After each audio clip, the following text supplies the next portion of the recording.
Welcome into OutKick the show. I'm your fearless leader, Clay Travis. Right off the top, letting you know we are going to have a fade college football NFL gambling special as we do every week with my friend Kelly Stewart. That will be up tomorrow. I'm going to give you all my gambling picks for college football right now. The OutKick six-pack is either up or will be up soon. We got a lot to dive into. New House Speaker has been selected. Bud Light desperate to try to be relevant again, and so they are in the process of trying to get hooked up with the UFC. Unbelievable protests at George Washington University. A ton of New Yorkers have moved, and like I said, the college football gambling picks. I am a little bit better dressed than normal. I've got a little bit different backdrop than normal. You may recognize that because I am going to go on Fox News with Martha McCollum, scheduled to as soon as I finish this show today. I'll be on, by the way, with Charlie Arnault and the new OutKick AM show tomorrow morning. You guys should be able to enjoy that. And as I am every Wednesday, I'll be on with Chad Withrow and Jonathan Hutton here in about an hour as well. What does that add up to? Like 6 different shows. Your boy's always working. Let's roll right to it.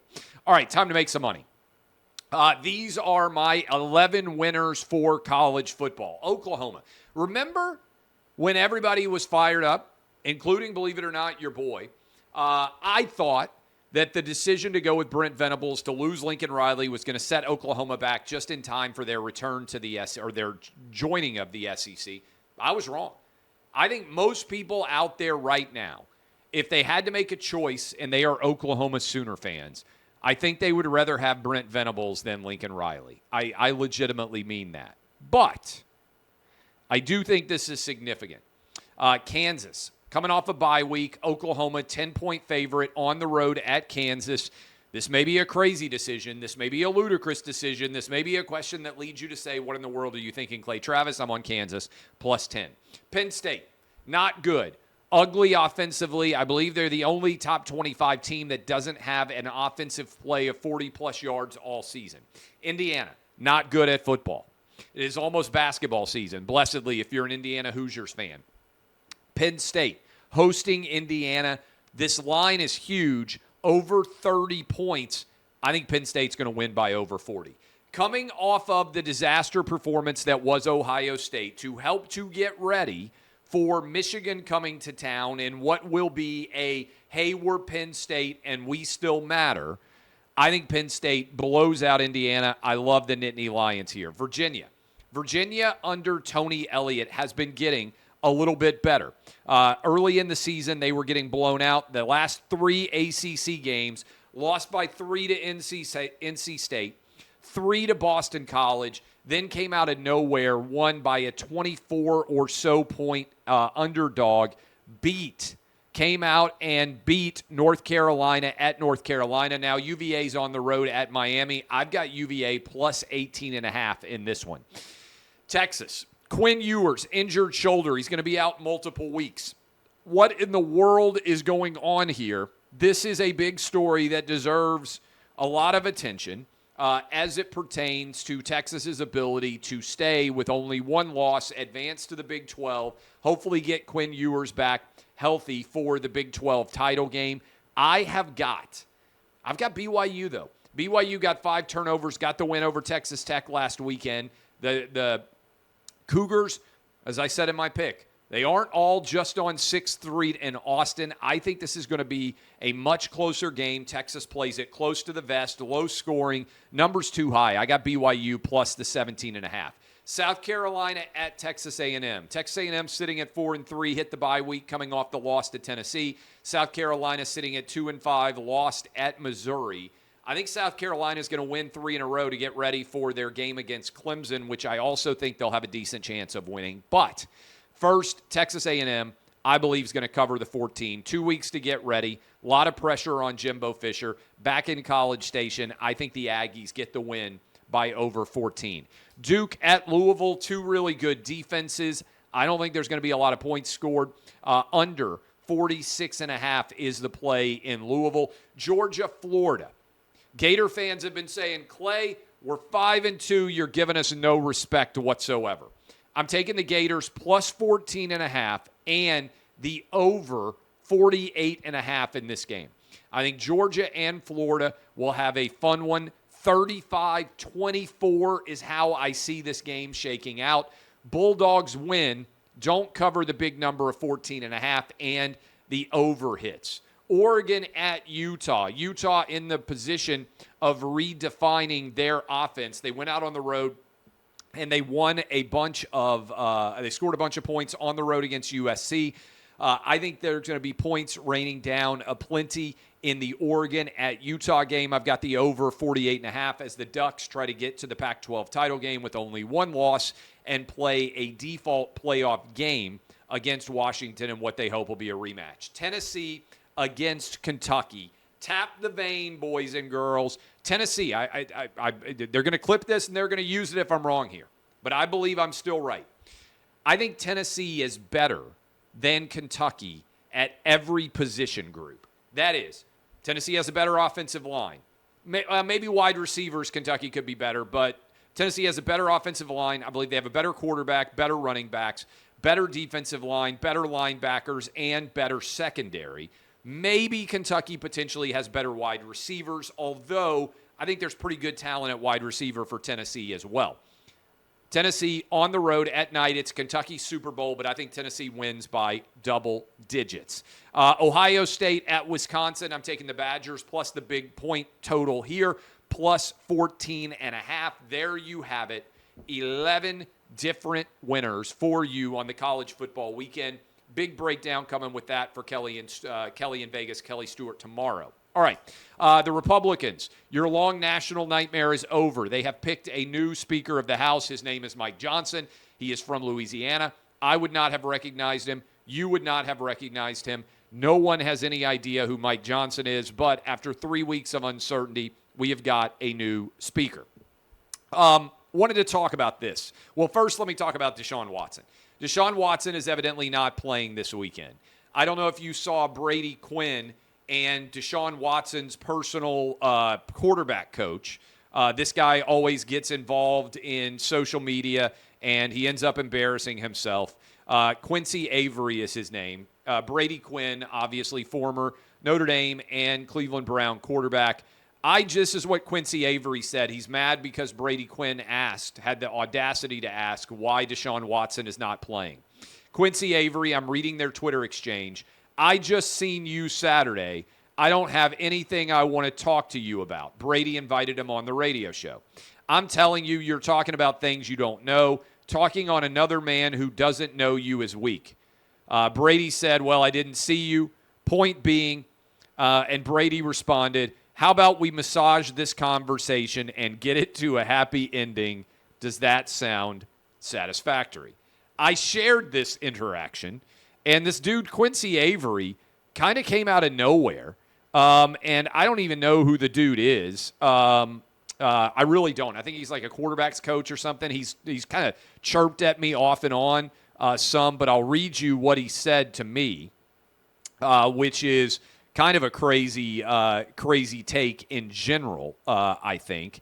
But he sent something out, and I want to make sure that I get this right. I shared what I just read to you, and Quincy Avery texted me, been told you what it was with you. That was his response to me. Very eloquent, very well said. Quincy Avery, Deshaun Watson's official fluffer, says, been told you what it was with you. And Quincy Avery, I hope you get the grundle loose. I hope Deshaun Watson is back soon. I hope you get the good workout in. I hope you get his grundle nice and loose so he can pivot, so he can swivel well. And in addition to being his quarterback's coach, you can be the professional grundle massager. So Quincy Avery, good luck getting Deshaun Watson back on the field. But this turned into a mess. I think you can argue now. I don't think it's a crazy argument at this point in time. Now, maybe it changes. Maybe Deshaun Watson starts playing like a all-pro quarterback. This is potentially the worst contract in the history of the NFL. The Browns gave Deshaun Watson over $200 million guaranteed. And right now he is not playing like a top 30 quarterback in the NFL.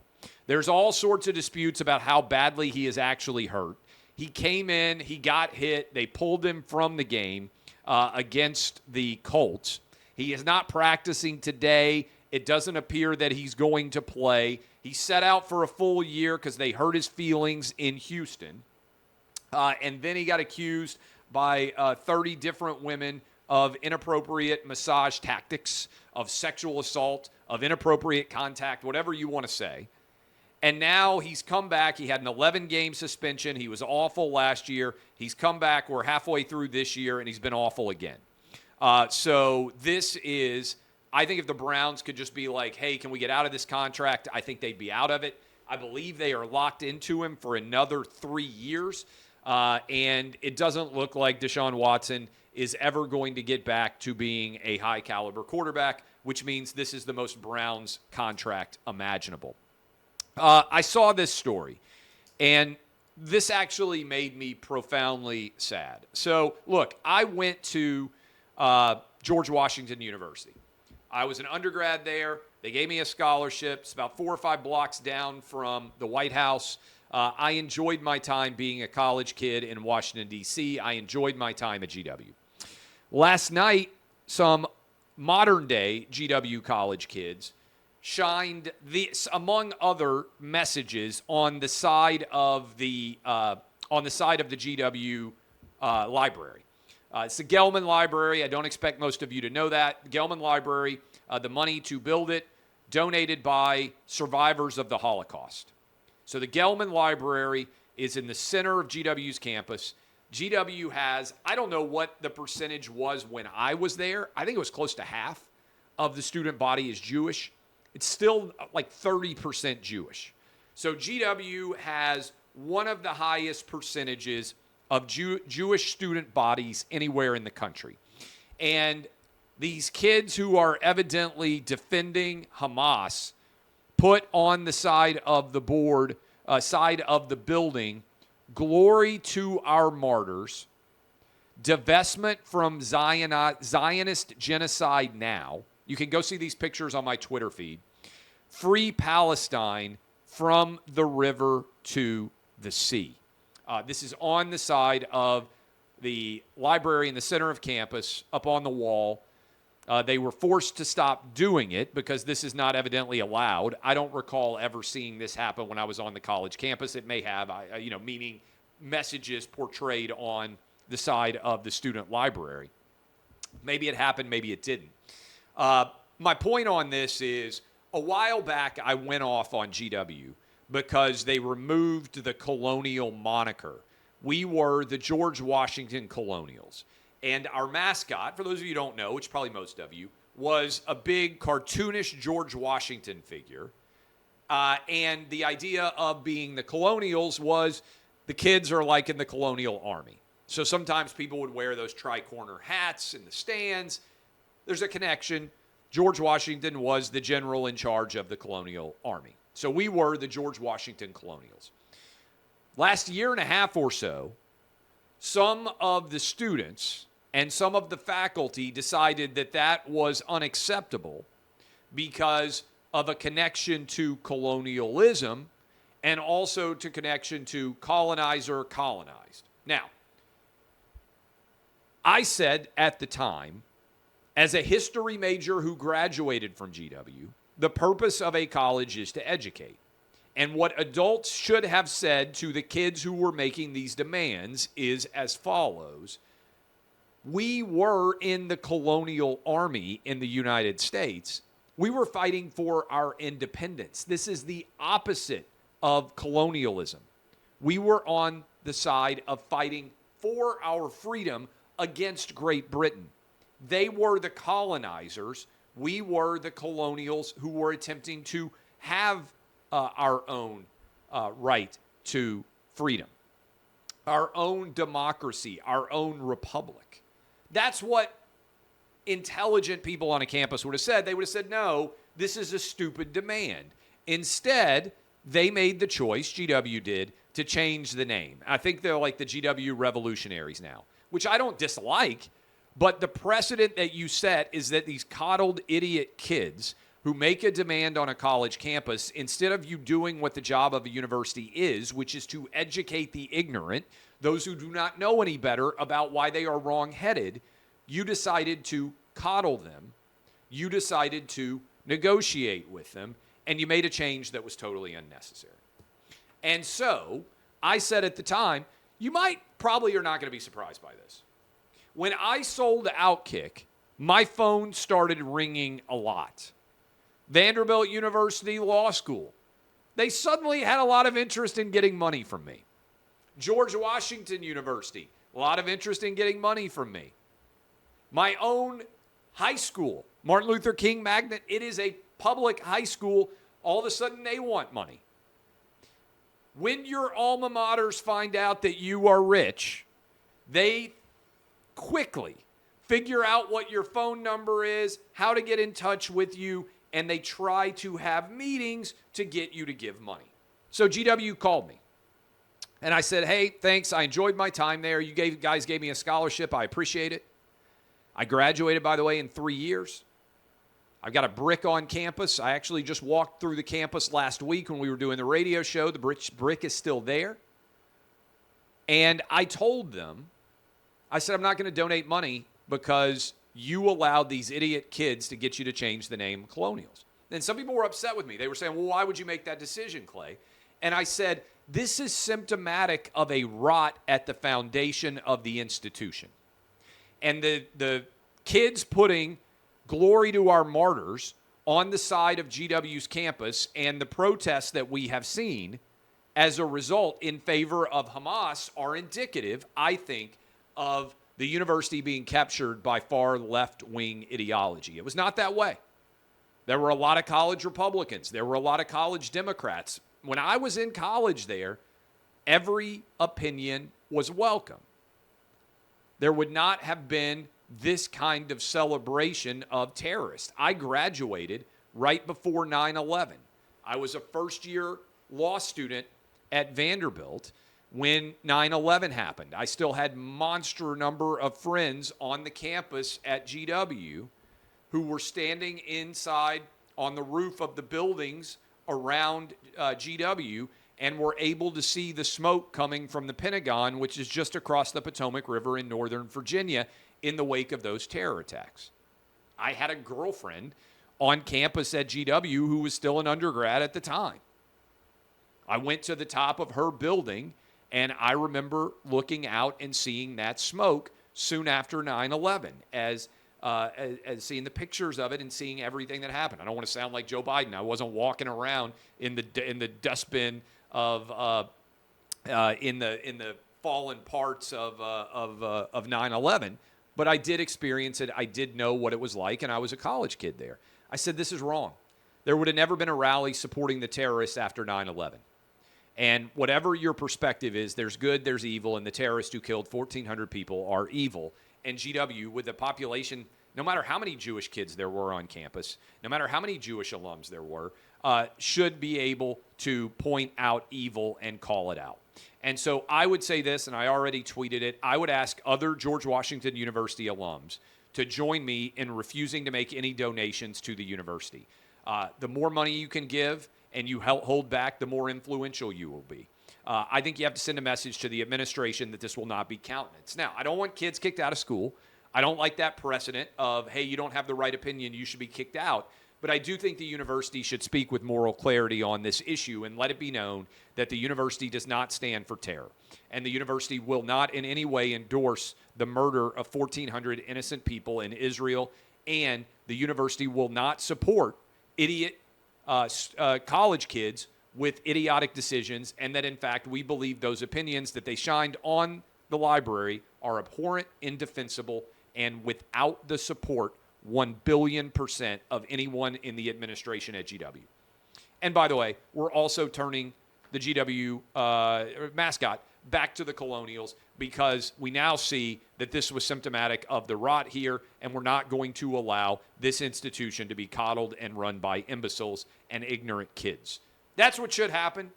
And until that happens, I'm not giving them $1. Bud Light is now back in business with the UFC. I think they were in the business before. A lot of people talking about this. I actually don't blame Bud Light. Their business was destroyed. It effectively no longer exists. They've lost like 30% of their business. They have no profit anymore. Nobody at any of the tailgates that I'm going to will even be seen holding a Bud Light. Nobody at any of the bars that I go to will even be seen holding a Bud Light. And so Bud Light, what they should do is say, yeah, we screwed up. We never should have done that. We believe that men are men and women are women. And I think their sales would go back up. They're afraid to say that. But what they're basically doing is trying to align themselves with the most masculine products imaginable. And in their mind, the UFC and Dana White is super masculine. And so they're attempting to roll back everything they did to destroy their brand by going all in with the UFC and potentially, according to reports, paying over $100 million to the UFC. I don't blame the UFC for taking the money because I do think that this fits the UFC brand. That is, they like to drink beer. And Dana White's perspective on this, I understand as well, which is this brand wants to be able to reach back to their consumer. I don't think it's enough. Candidly, I don't think it's going to be enough. I think it's going to be a long, drawn-out, very long battle to see whether this brand is ever going to be able to get back to any kind of significant share going forward. Finally, and I'm about to hop onto, and I'll talk about this maybe more tomorrow when I don't have to jump off so fast to go get on Fox News. And I'm going to be talking about this GW incident, by the way. 545,000 New Yorkers have moved to other states. 91,000 to Florida, 31,000 to California, 30,000 to Texas. What is going on here? I believe what is going on is what is a continuation of my thesis that I've had out there for a while. Red is getting redder and blue is getting bluer. That is, if you lived in a blue state like New York and you are paying 15% tax for the privilege of living in New York City or Los Angeles, you're finally saying this makes no sense. And I don't think it's coincidental that states like Florida, Texas, and Tennessee are increasing massively the number of people who live there because we have no state income tax. The more money you make, the more sense it makes to live in a state income tax free zone. And this is what's scary, I think, to New York, California, Illinois, Chicago area in particular. The people that are leaving are the wealthiest, the people who pay the most taxes because they benefit the most by going somewhere else. Google works because they have built a virtual flywheel that is very effective. What do I mean by that? I mean that every time you use Google, the Google search engine becomes more effective. Their algorithm becomes better at giving you the search results that you are desiring, okay? Every single time that you use it, it becomes more effective. The opposite can also be true, and I think you're seeing it right now in these big cities that are slowly collapsing and in these states that are hemorrhaging the number of residents that they have. They are losing their tax dollars. As they lose their tax dollars, they become less safe, they become less desirable as places to live, and that flywheel of negativity spins in the opposite direction. Things get better every time you do a Google search. Every time somebody leaves New York, California, or the Chicago area, moves to a new state, things get worse there, and things get better in Tennessee, Texas, Florida. What I am seeing is the people who are moving are trying to make red redder, and they are actually trying to ensure that what makes a state like Tennessee or Texas or Florida such a desirable place to live remains that way. All right. I love all of you. DBAP unless you need to SBAP. I am Clay Travis. This has been OutKick, the show. Tomorrow we'll have the fade with Kelly in Vegas and me breaking down everything in the NFL and in college football as we get ready for that weekend. And I hope all of you have absolutely scintillating, positive, and sterling Wednesday. DBAP unless you need to SBAP.